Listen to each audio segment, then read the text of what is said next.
Hello everyone, अस्सलाम वालेकुम। My name is Waleed और आज की वीडियो के अंदर हम HTTP रिक्वेस्ट के बारे में देखेंगे कि हम अपने मोबाइल से HTTP रिक्वेस्ट किसी डिफरेंट सर्वर के ऊपर कैसे भेज सकते हैं और वहाँ से जो डाटा आएगा उसको हम कैसे अपनी मोबाइल डिवाइस के ऊपर शो करवा सकते हैं।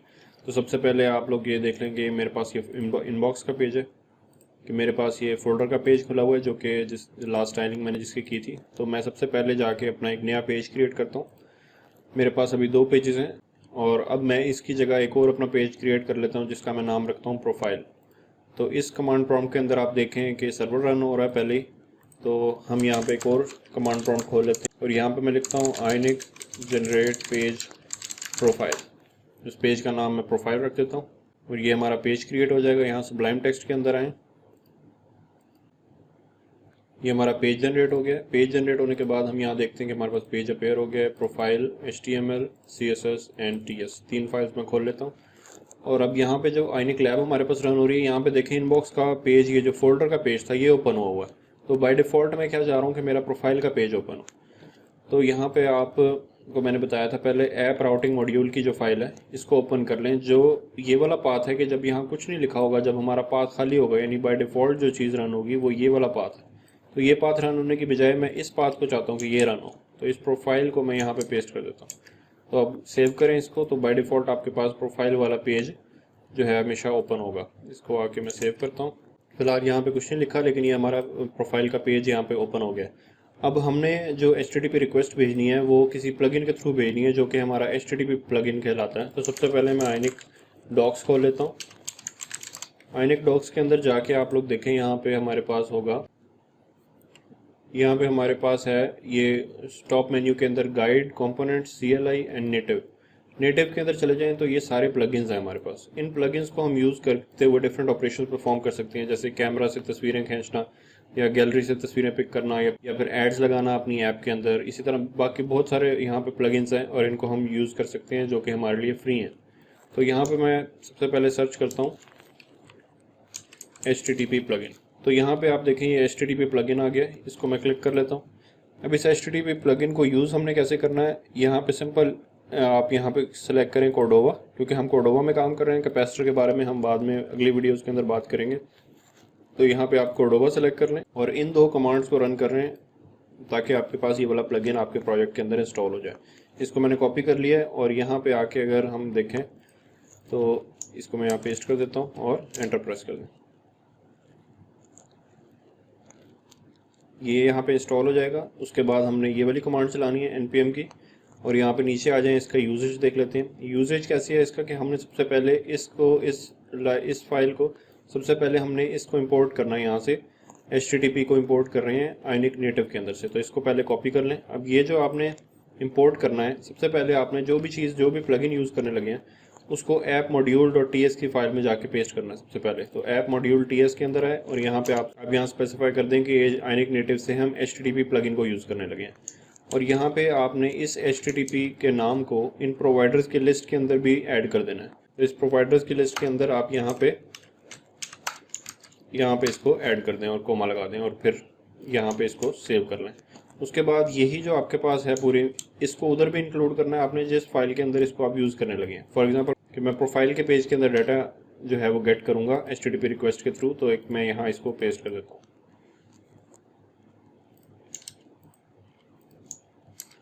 तो ये यहाँ पे पेस्ट हो गया और मैंने आपको बताया था जो भी चीज़ हमने यूज़ करनी है उसको ही पहले हमने इस पेज के अंदर डिपेंडेंसी क्रिएट कर लेनी है। तो डिपेंडेंसी बनाने के लिए मैं लिखता हूँ प्राइवेट HTTP और आगे HTTP। तो यहाँ कोई भी नाम लिख सकते हैं आप, कुछ भी लिख लेंगे, मैंने आसानी के लिए HTTP लिख लिया। अच्छा, इसके बाद हम यहाँ जाते हैं, तो जो सेकंड कमांड है उसको भी हमने रन करना था। इसको कॉपी कर लें और यहाँ पे देख लें पहली कमांड रन हो चुकी है, सेकंड कमांड यहाँ पेस्ट करके एंटर प्रेस कर दें। तो ये भी जब इंस्टॉल हो जाएगा तो आपके पास ये जो एरर आ रहा है वो ख़त्म हो जाएगा। उसके बाद हम इसको यूज़ कर सकते हैं अपने प्रोजेक्ट के अंदर।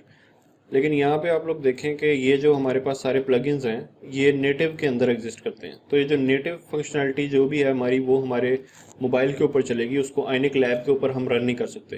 तो HTTP प्लगइन भी इसी तरह है, उसको हमने चलाना है एंड्रॉयड के ऊपर, अपने मोबाइल के ऊपर। जिस तरह यहाँ लिखा हुआ है सपोर्टेड प्लेटफॉर्म्स, एंड्रॉयड पे भी ये वाला प्लगइन चलेगा और iOS के ऊपर भी, लेकिन आइनिक लैब के अंदर ये रन नहीं करेगा। तो हमें क्या करना पड़ेगा, इस प्रोजेक्ट को एंड्रॉयड ऐप के ऊपर रन करना पड़ेगा। तो आप अपने मोबाइल के ऊपर भी रन कर सकते हैं, या फिर दूसरा तरीका ये है कि आप एक एमुलेटर बना लें और एमुलेटर यहाँ से एंड्रॉयड स्टूडियो खोलें और यहाँ पे जाएं AVD मैनेजर। इस AVD मैनेजर के अंदर आके आप यहाँ पे क्लिक करें क्रिएट वर्चुअल डिवाइस, अगर तो पहले से आपने वर्चुअल डिवाइस नहीं बनाई हुई। अगर तो पहले से आपने बनाई हुई है तो यहाँ प्ले पे क्लिक कर दें, तो ये हमारे पास एक वर्चुअल डिवाइस जो है इसको रन कर देगा। तो मैंने पहले से बनाई हुई है, जैसे सिंपल सा सेटअप है, इसको आप क्लिक करें और नेक्स्ट नेक्स्ट करते जाएं तो आपके पास ये वाली एक वर्चुअल डिवाइस क्रिएट हो जाएगी। इसको मैं प्ले कर देता हूँ और इसको बंद कर दें, इसको मिनिमाइज कर देता हूँ। तो हमारा अभी वर्चुअल डिवाइस जो है एमुलेटर ओपन हो जाएगा।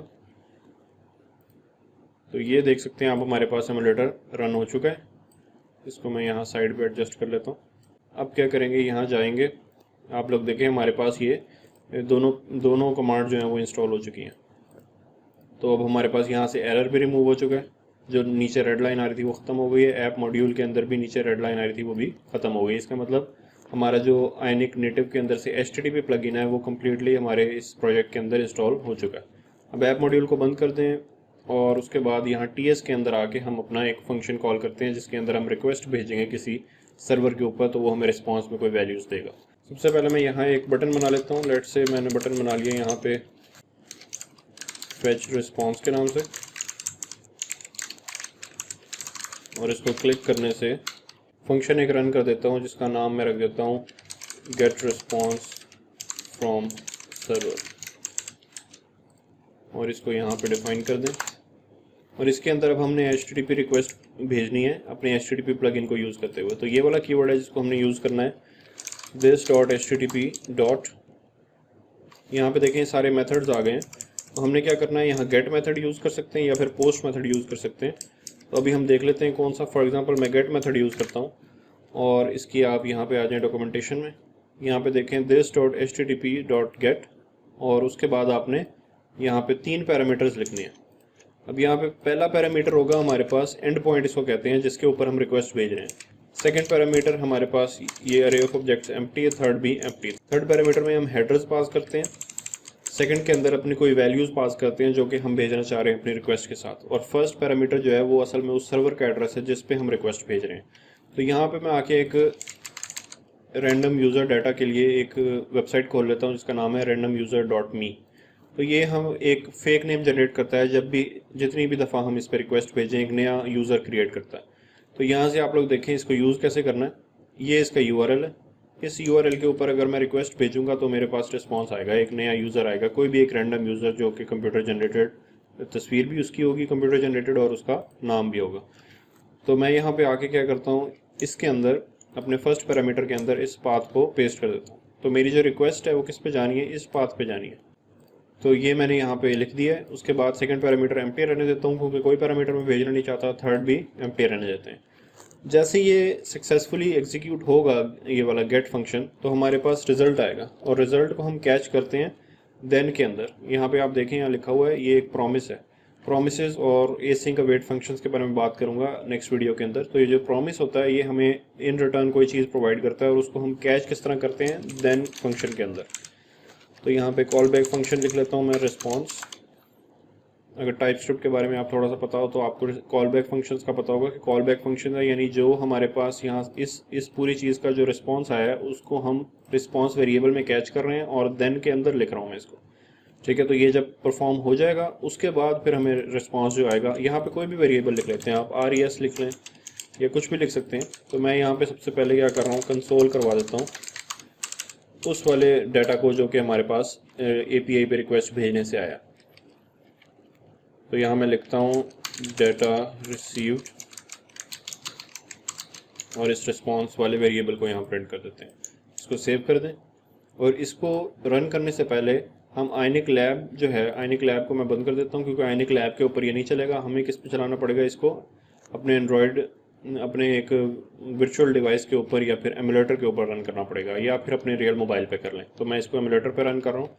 रन करने के लिए सबसे पहले मैं चेक करता हूँ ADB डिवाइसेस एग्जिस्ट करती हैं। तो ये देखें लिस्ट ऑफ अटैच डिवाइसेस के अंदर एमुलेटर आ रहा है मेरे पास, और उसके बाद मैं यहाँ लिखता हूँ आयनिक कोर्डोवा रन एंड्रॉयड, और इसको एंटर प्रेस कर दें। अब ये हमारे जो इस ऐप को हमारे इस एमुलेटर के ऊपर रन कर देगा। तो वेट करते हैं जब तक ये इसको रन कर देता है।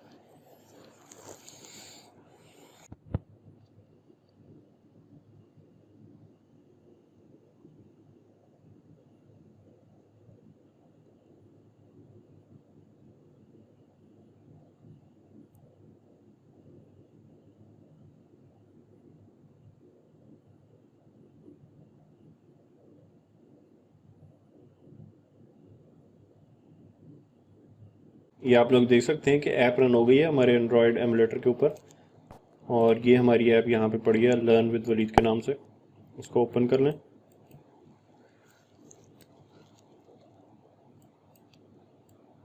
इसको ओपन करने के बाद आप देखें यहाँ बटन आ गया जिस तरह मैंने डिज़ाइन किया था, और इसको मैं थोड़ा सा एडजस्ट कर लेता हूँ।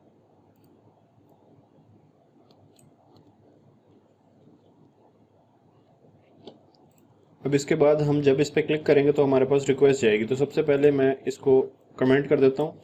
कमेंट करेंगे तो एग्जीक्यूट नहीं होगा। ये यहाँ मैं लिखता हूँ रनिंग दिस फंक्शन। ये चेक कर लेते हैं कि ये वाला फंक्शन रन हो रहा है हमारी एंड्रॉयड मोबाइल के ऊपर।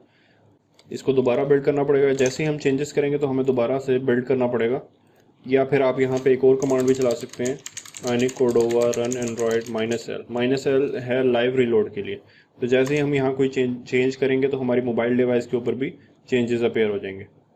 ये हमारे पास लाइव सर्वर रन हो गया हमारी मोबाइल डिवाइस के ऊपर, जो एमुलेटर हमने क्रिएट किया। अब इसके अंदर मैं जाता हूँ, यहाँ पे आप लोगों ने जाना है अपने को गूगल क्रोम ब्राउज़र के अंदर। यहाँ पे लिखें क्रोम रेशियो इंस्पेक्ट। इस इंस्पेक्टर के अंदर जाके आपने यहाँ से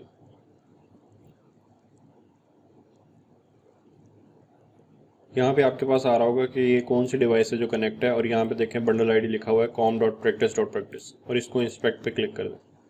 इंस्पेक्ट पे क्लिक करने के बाद आपका ये कंसोल ओपन हो जाएगा। कंसोल ओपन करने के बाद यहाँ पे मैं क्लिक करता हूँ फैच रिस्पॉन्स। तो देखें यहाँ पे रनिंग दिस फंक्शन का कंसोल यहाँ पे प्रिंट हो रहा है जो कि मैंने करवाया था। इसको मैं अभी अपनी सबलाइम टेक्स्ट में जाता हूँ, इसको मैं कमेंट कर देता हूँ, और ये जो मेरा है HTTP रिक्वेस्ट मैंने सेंड की हुई है इसको मैं अनकमेंट कर देता हूँ। इसको सेव कर लें। जैसे ही सेव करेंगे तो यहाँ पे हमारे पास रिफ्रेश हो जाएगा। अब मैं दोबारा इस पर क्लिक करता हूँ। ये मैंने इस पर क्लिक किया, रिक्वेस्ट सेंड हो गई है। जैसे रिक्वेस्ट सेंड हुई है तो हमारे पास देन का फंक्शन रन हुआ है। जैसे रिक्वेस्ट सेंड होगी उसके बाद देन रन हुआ। देन के अंदर रिस्पॉन्स आया, उस रिस्पॉन्स को मैंने ये कंसोल करवाया हुआ है डाटा रिसीव्ड रिस्पॉन्स। तो ये जो रिस्पॉन्स है वो यहाँ प्रिंट हो गया डाटा रिसीव्ड के नाम से। इसके अंदर हमारे पास ये सारा कुछ आया है। इस डाटा के अंदर हमारे पास क्या क्या चीज़ें पड़ी हैं आप लोग देखें। ये एक ऑब्जेक्ट रिटर्न हुआ है वहाँ से, उसके अंदर उसने बताया हुआ URL ये स्टेटस 200 होता है, मतलब कि रिस्पॉन्स हमारे पास आ चुका है, सक्सेसफुली रन हो चुकी है ये रिक्वेस्ट, और ये URL आ गया हमारे पास। ये डाटा है हमारा जो कि डाटा के अंदर पड़ा हुआ है। तो अगर मैं यहाँ पे जाता हूँ अपने सबलाइम टेक्स्ट के अंदर और यहाँ लिखता हूँ रिस्पॉन्स डॉट डाटा, क्योंकि ऑब्जेक्ट्स के अंदर से डाटा निकालने के लिए हम उसकी प्रॉपर्टी को कैसे एक्सेस करते हैं, डॉट से। तो डॉट डाटा लिख के अगर मैं इसको सेव करता हूँ तो मेरे पास यहाँ डाटा रिसीव्ड के अंदर क्या प्रिंट होगा, सिर्फ डाटा का वेरिएबल प्रिंट होगा। दोबारा से अपना एमुलेटर खोल लें और यहाँ पे दोबारा क्लिक करता हूँ मैं। देखिए मेरे पास ये रिस्पॉन्स आ गया है जिसके अंदर सिर्फ डाटा का वेरिएबल प्रिंट हुआ है। अब ये डाटा का वेरिएबल जो प्रिंट हुआ है ये पूरा एक जेसन स्ट्रिंग है। इस पूरी जेसन स्ट्रिंग को एक ऑब्जेक्ट बनाने के लिए या फिर अरे ऑफ ऑब्जेक्ट्स बनाने के लिए, जो भी ये डाटा हमारे पास है जेसन का, इसको अरे बनाने के लिए या ऑब्जेक्ट्स बनाने के लिए हमें क्या करना पड़ेगा, जेसन पार्स करना पड़ेगा। तो जावास्क्रिप्ट के अंदर हम करते हैं। लेट्स से मैं यहाँ पे लिखता हूँ पार्स्ड डाटा, एक वेरिएबल बना लिया मैंने, और रिस्पॉन्स डॉट डाटा को मैं जेसन डॉट पार्स कर देता हूँ। जेसन स्ट्रिंगिफाई से वो स्ट्रिंग में बन जाता है जिसको हम जेसन स्ट्रिंग भी कहते हैं, और पार्स करने से ये वापसी अपने ओरिजिनल फॉर्म में आ जाता है। तो मैं यहाँ एक और दफ़ा कंसोल करवा लेता हूँ पार्स डाटा को। पार्स डाटा इज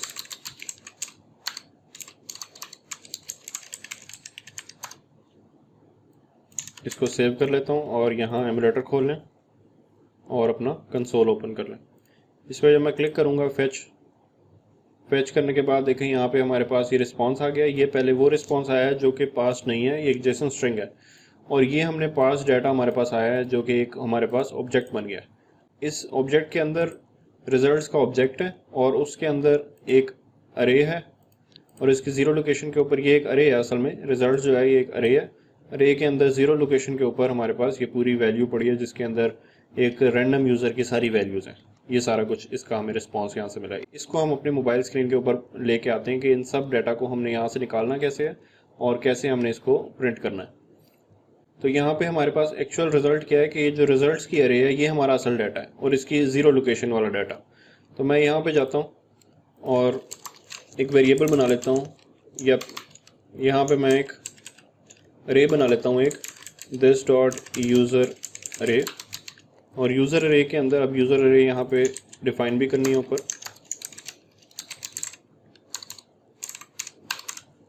इस यूज़र अरे के अंदर मैं करता क्या हूँ कि मैं पास्ट डाटा जो मेरे पास आया है उस पास्ट डाटा के अंदर से रिजल्ट्स के वेरिएबल को निकालता हूँ जो कि असल में अरे है, और उस अरे की ज़ीरो लोकेशन के अंदर जो जितनी भी वैल्यूज़ हैं उन सबको यूज़र अरे में डाल देता हूँ। और इसको मैं यहाँ पे कंसोल भी करके देख लेता हूँ कि यूज़र अरे के अंदर डाटा चला गया कि नहीं। और इसको भी मैं कमेंट कर रहा हूँ क्योंकि मुझे इसकी ज़रूरत नहीं है मुझे। तो यहाँ क्लिक करके मैं रिक्वेस्ट भेजता हूँ और रिक्वेस्ट भेजने के बाद हमारे पास आप देख सकते हैं यहाँ हमारे पास ये डाटा आ गया। इस डाटा के अंदर ये सारे वेरिएबल्स हैं जिनको हम यूज़ कर सकते हैं। सबसे पहले लेट से मैं ईमेल प्रिंट करवाता हूँ और यहाँ पे नेम प्रिंट करवाता हूँ। नेम हमारा किसके अंदर है? आईडी के ऑब्जेक्ट के अंदर पड़ा है, आईडी के अंदर नेम पड़ा है। तो हम सबसे पहले नेम प्रिंट करवा देते हैं और ईमेल प्रिंट करवा देते हैं। लेट से यहाँ पर मैं लिखना स्टार्ट करता हूँ। सबसे पहले हमारे पास एक डिव बना लेता हूँ मैं, उसके अंदर सबसे पहले हमारे पास आ जाएगा ईमेल, और यहाँ पे मैं लिख देता हूँ फॉर एग्जांपल फ़िलहाल।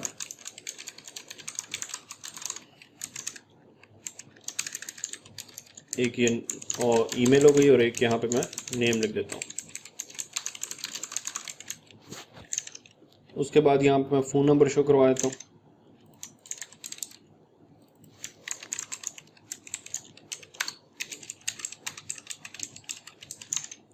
फ़ोन नंबर के बाद मैं इमेज शो करवा देता हूँ। इमेज बल्कि मैं सबसे पहले शो करवाता हूँ। एक डिव बना लेते हैं, यहाँ पे इमेज शो करवा देते हैं और इस इमेज के अंदर फ़िलहाल के लिए मैं कोई भी इमेज शो करवा देता हूँ। मेरे पास एसेट्स के अंदर एक इमेज पड़ी है और इमेजेस जितनी भी हैं वो सारी आपने यहाँ पे रखनी है सोर्स के अंदर। कि यहाँ से देख लें, सोर्स के अंदर एसेट्स का फोल्डर, एसेट्स के फोल्डर के अंदर इमेजेस का फोल्डर मैंने बना लिया, इसके अंदर इमेजेस रखती हैं। ठीक है, तो यहाँ पे आपके सारी वो इमेजेस पड़ी होंगी जो कि आपने यूज़ करनी है। और इमेज के बाद यहाँ पे हम देख लेते हैं और क्या क्या चीज़ें हमारे पास आई थी। इमेज के बाद हम डेट ऑफ बर्थ शो करवा देते हैं।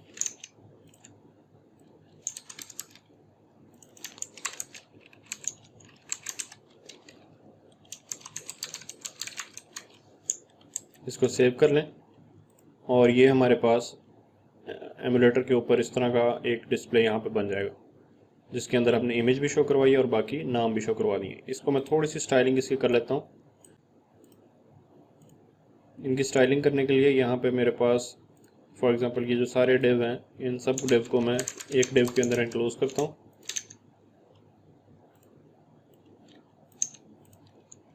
और इसको एक क्लास दे देता हूँ मेन डिव।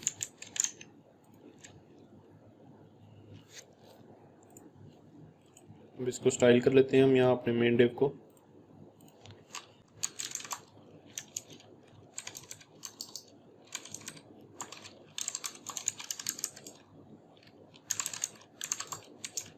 अच्छा, अब हमारे पास ये एक स्टैटिक डिव बन चुका है जिसके अंदर हमने स्टैटिक डाटा लिखा है। इस स्टैटिक डाटा की जगह हमने वो वाला डाटा लिखना है जो कि हमें रिस्पॉन्स से आया है। अब रिस्पॉन्स के अंदर आप लोग देखें हमारे पास डाटा क्या आया है। सबसे पहले मैं आके दोबारा से फैच रिस्पॉन्स पे क्लिक करता हूँ। ये रिस्पॉन्स आ गया हमें सारा, और इसके अंदर से हमने ईमेल कैसे उठानी है। हमारे पास ये ईमेल का कीवर्ड है और यहाँ पे हमारे पास जो ये यूज़र अरे आई है इसके अंदर ये सारा डाटा पड़ा हुआ है। तो मैं यहाँ पे लिख सकता हूँ इस ईमेल की जगह डबल करली ब्रैकेट्स और यहाँ लिख दें यूज़र अरे डॉट ईमेल। जैसे मैं इसको सेव करूँगा तो हमारे पास यहाँ पे वो वाली ईमेल प्रिंट होगी जो कि हमारे पास यहाँ रिस्पॉन्स से आई थी। देखें अभी यहाँ ईमेल एम्प्टी आई है क्योंकि फ़िलहाल ये यूज़र अरे का जो अरे है पूरी ये एम्प्टी है। तो ये अरे फिल कब होगी? जब हम रिस्पॉन्स आएगा हमारे पास रिक्वेस्ट भेजने पे। तो ये मैं रिस्पॉन्स लेता हूँ पहले। जैसे रिस्पॉन्स आया हमारे पास एक नया ईमेल जनरेट हो गया। दोबारा से रिस्पॉन्स भेजता हूँ, एक और नया ईमेल जनरेट हो गया क्योंकि ये जो वेबसाइट जिस पे मैं रिक्वेस्ट भेज रहा हूँ ये नया यूज़र जनरेट करती है हर दफ़ा। इसके बाद यहाँ पे देखें मेरे पास नाम कहाँ पे है। नाम है मेरे पास यहाँ पे आईडी का एक ऑब्जेक्ट है, उस आईडी के ऑब्जेक्ट के अंदर नेम है। एक और दफ़ा भेजते हैं, आईडी है उसके अंदर नेम आया। तो यहाँ पे मैं इसको कैसे लिखूँगा, डबल करली ब्रैकेट्स यूज़र अरे डॉट ID डॉट नेम। इसी तरह फ़ोन नंबर हम कैसे लिखेंगे, यहाँ पे देखें फ़ोन जो है एज इट इज़ यूज़ हो रहा है, तो हम यहाँ पे लिख देंगे यूज़र अरे डॉट फ़ोन। इसके बाद डेट ऑफ बर्थ DOB के नाम से DOB डॉट ये डेट यहाँ पे, या फिर एज प्रिंट करना चाह रहे हैं तो एज प्रिंट कर लें। यूज़र अरे डॉट DOB डॉट हमारे पास है यहाँ पे डेट का वेरिएबल, तो मैं डेट प्रिंट कर देता हूँ यहाँ पे, इसको सेव कर लें। इसके अलावा एक चीज़ रह गई हमारे पास जो कि इमेज है। अच्छा, यहाँ पे ये एरर ये इसलिए थ्रो कर रहा है क्योंकि उसे पता है कि डेट के अंदर भी कुछ नहीं है। जिस तरह यहाँ डेट है, ये वेरिएबल एग्जिस्ट नहीं कर रहा है इसके अंदर, तो वो कहता है तो वो एरर थ्रो कर देता है कि यहाँ पे कोई भी चीज़ जो है वो है ही नहीं ऐसी प्रॉपर्टी जिसको मैं यहाँ पे प्रिंट करवाऊँ। तो इसके लिए क्या सोल्यूशन मैं कर सकता हूँ कि जैसे जब मेरे पास रिस्पॉन्स आ जाएगा तो मैं यहाँ पे एक वेरिएबल ले लेता हूँ, बूलियन वेरिएबल, जिसकी वैल्यू को ट्रू करवा देता हूँ। This dot value equals to true. ये जो वैल्यू वेरिएबल है इसको मैं एक बूलियन वेरिएबल बना देता हूँ और उसको पहले रखता हूँ फॉल्स। यानी स्टार्ट के अंदर मैं ये जो मेरा मेन डिव है इसके ऊपर कंडीशन लगा देता हूँ ng if, और इफ के अंदर वैल्यू का वेरिएबल। तो ये अगर तो ये वैल्यू का वेरिएबल ट्रू होगा तो ये वाला डिव प्रिंट होगा, अदरवाइज ये डिव प्रिंट नहीं होगा। तो स्टार्ट के अंदर हमारे पास वैल्यू का वेरिएबल फॉल्स रहेगा, जैसे रिजल्ट आ जाएगा हमारे पास फिर ये ट्रू हो जाएगा, तो फिर हमारे पास ये वैल्यूज़ भी प्रिंट हो जाएंगी। तो इसको मैं सेव करता हूँ, दोबारा से रन करते हैं। तो अब यहाँ पे कोई एरर नहीं आया हमारे पास। फैच रिस्पॉन्स पे क्लिक करें, जैसे रिस्पॉन्स आएगा तो हमारे पास ये सारा कुछ भी आ गया है, DOB भी आ गई है, फ़ोन नंबर, नेम और इसी तरह ईमेल भी। तो यहाँ पे ये देखें नेम हमारे पास ये है और फ़ोन नंबर भी हमारे पास ये है। इसी तरह पिक्चर रह गई है हमारे पास, तो हम पिक्चर भी लगा देते हैं। इसके अंदर ये जो सोर्स है यहाँ पे आप प्रिंट कर दें यूज़र अरे डॉट पिक्चर डॉट लार्ज, और इस पूरे को करली ब्रैकेट्स के अंदर लिख दें। इसको सेव करें और यहाँ पे आके हम दोबारा से रिक्वेस्ट भेजते हैं। फैच रिस्पॉन्स पे क्लिक कर दिया, ये हमारे पास एक इमेज भी आ गई है और ईमेल भी आया है। नेम इसका बाय डिफ़ॉल्ट ही एम्प्टी आया है, ये देखें नेम बाय डिफ़ॉल्ट एम्प्टी आया है, इसलिए यहाँ पे कुछ प्रिंट नहीं हुआ। दोबारा से भेजते हैं रिक्वेस्ट, एक और रैंडम यूज़र आ गया। इस तरह से हम जो है बार बार रिक्वेस्ट भेज के नए यूज़र्स फैच कर रहे हैं। और रिक्वेस्ट भेजने का तरीका हमारे पास क्या है, ये तरीका है जिसके अंदर हमने http.get मेथड यूज़ करके इस एंड पॉइंट के ऊपर रिक्वेस्ट भेजी है और हमें जो डाटा आया है उसको देन के अंदर रिसीव कर लिया। तो इस तरह आप HTTP रिक्वेस्ट भेज सकते हैं। That's all for today. Thank you guys for watching. I will see you guys in the next video. अल्लाह हाफिज़।